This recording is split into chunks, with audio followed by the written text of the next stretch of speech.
नमस्कार बंधुरा आज के आमी तुम्हादेर साथे शेयर करब तालेर मोदक। सामनेई गणेश चतुर्थी, तो এবছর तालेर मोदक बानिये गणेश जी के भोग दिते पारबेन। मुखे दिलेई छानार मतो मिलिए जाए, दारुण टेस्ट हय खेते। तो अवश्यई एकबार एई तालेर मोदकटा ट्राई करबेन। ताहले आसुन शुरू करी। सबार प्रथमे एकटा फ्राई पैनेर मध्य आमी दिए देब घी। एखाने 4 থেকে 5 चामच घी दिते होबे। बंधुरा आशा करछि এই রেসিপিটা তোমাদের অনেক ভালো লাগবে। যদি ভালো লাগে প্লিজ একটা লাইক করবে। তো এখন লো আঁচে ঘিটাকে গরম করে নিতে হবে।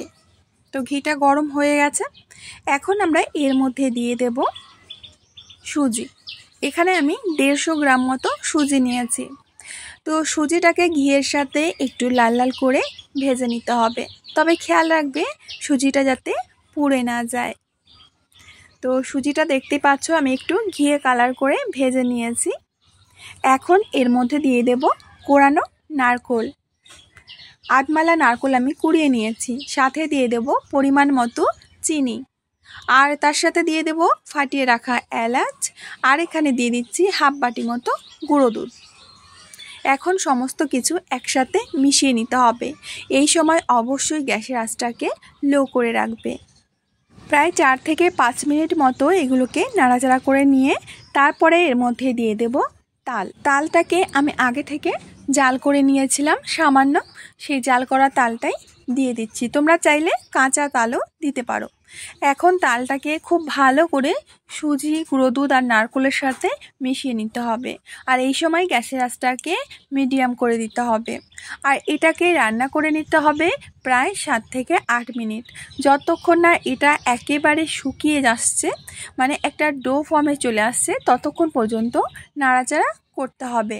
আর গ্যাসের আঁচটাকে মিডিয়ামই রাখবে, হাই করতে যাবে না। সামান্য একটু লবণ দিয়ে দিলাম যাতে মিষ্টির ব্যালেন্সটা ঠিকঠাক থাকে। আবারও নেড়ে চেড়ে নেব। আর ধীরে ধীরে বন্ধুরা দেখতেই পাচ্ছ যে একদমই শুকিয়ে আসছে। যখন দেখবে প্রায় ডোয়ের মতো হয়ে আসছে তখন গ্যাসটাকে অফ করে দিতে হবে। তো এটা আমাদের রেডি হয়ে গেছে। এটা ঠান্ডা হলে আরও টেনে যাবে। এখন একটা প্লেটের মধ্যে নামিয়ে নিচ্ছি। দেখতেই পাচ্ছ নামাতে নামাতে কতটা টেনে গেছে। আর এটা সম্পূর্ণ ঠান্ডা হবার পরেই মোদকগুলো বানাতে হবে, গরম গরম বানাতে যাবে না। যত ঠান্ডা হবে আর এটা তত একটু শক্ত হয়ে আসবে। এবার স্প্যাচুলা দিয়ে একটু নেড়ে চেড়ে ঠান্ডা করে নিচ্ছি। বন্ধুরা আজকে আমি তোমাদের সাথে ইউনিক একটা মোদক রেসিপি শেয়ার করছি। আশা করছি রেসিপিটা তোমাদের ভালোই লাগবে। যদি ভালো লাগে প্লিজ একটা লাইক করবে, ছোট্ট করে কমেন্ট করবে, বন্ধুদের সাথে শেয়ার করবে, কেমন? তো এইভাবে দেখো ধীরে ধীরে স্প্যাচুলা দিয়ে আমি তালটাকে ঠান্ডা করে নিয়েছি। এখন আমি নিয়েছি একটা চামচ। চামচের মধ্যে আমি মেপে নেব যাতে প্রত্যেকটা মোদক সমান মাপের হয়, ঠিক আছে? তো চামচের মধ্যে নিয়ে প্রথমে গোল করে নিতে হবে। আমার কাছে মোদকের কোনো ছাঁচ ছিল না, তাই আমি হাত দিয়েই মোদকের ডিজাইনটা করে নিয়েছিলাম। প্রথমে গোল করে তারপরে উপর দিকটা যেভাবে করে আর কি, মোদকের উপর দিকটা এইভাবে একটু সরু করে নেব। তারপরে একটা চামচের পেছন দিক থেকে আমি ডিজাইনটা করে নেব। এইভাবে ধীরে ধীরে চামচের পেছন সাইড দিয়ে চাপ দিলে দেখবে যে খুব সুন্দর ডিজাইন হয়ে যাচ্ছে। এই দেখো বন্ধুরা একটা মোদক আমার তৈরি হয়ে গেছে। দেখতে পাচ্ছ যে দেখতে কতটা সুন্দর হয়েছে। তো একে একে প্রত্যেকটা মোদক আমি তৈরি করে নেব।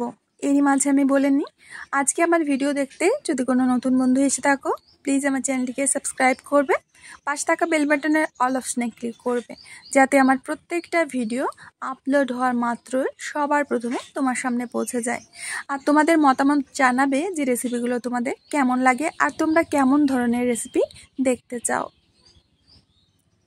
তো বন্ধুরা একে একে প্রত্যেকটি মোদক আমি তৈরি করে নিয়েছি। আশা করছি মোদকগুলো আমি ঠিকঠাকই বানাতে পেরেছি। হয়তো কোনোটা ছোট, কোনোটা একটু বড় হয়ে গেছে, দেখতে কিন্তু অপূর্ব সুন্দর লাগছে। এর ওপর থেকে আমি একটুখানি গুঁড়ো দুধ দিয়ে দিচ্ছি সাজানোর জন্য। এটা অপশনাল, এটা না দিলেও চলবে। তোমরা চাইলে কেশর দিয়ে, বাদাম দিয়ে, পেস্তা দিয়ে সাজিয়ে নিতে পারো। দেখতে পাচ্ছ একেবারে রেডি। আর মোদকগুলো কত সুন্দর হয়েছে। তো বন্ধুরা, সামনেই গণেশ চতুর্থী। গণেশ চতুর্থীর দিন খুব সহজে বানিয়ে ফেলুন এইভাবে তালের মোদক। দেখতেও যত সুন্দর, খেতেও তেমন মজার। তো বন্ধুরা, আশা করছি আজকের রেসিপিটা তোমাদের অনেক সহজই লেগেছে আর ভালো লেগেছে। আজ আমি এখানেই বিদায় নেব, আবার আসব নতুন কোনো রেসিপি নিয়ে। ততক্ষণের জন্য সবাই ভালো থেকো, সুস্থ থেকো আর সকলকে সুস্থ রেখো। নমস্কার।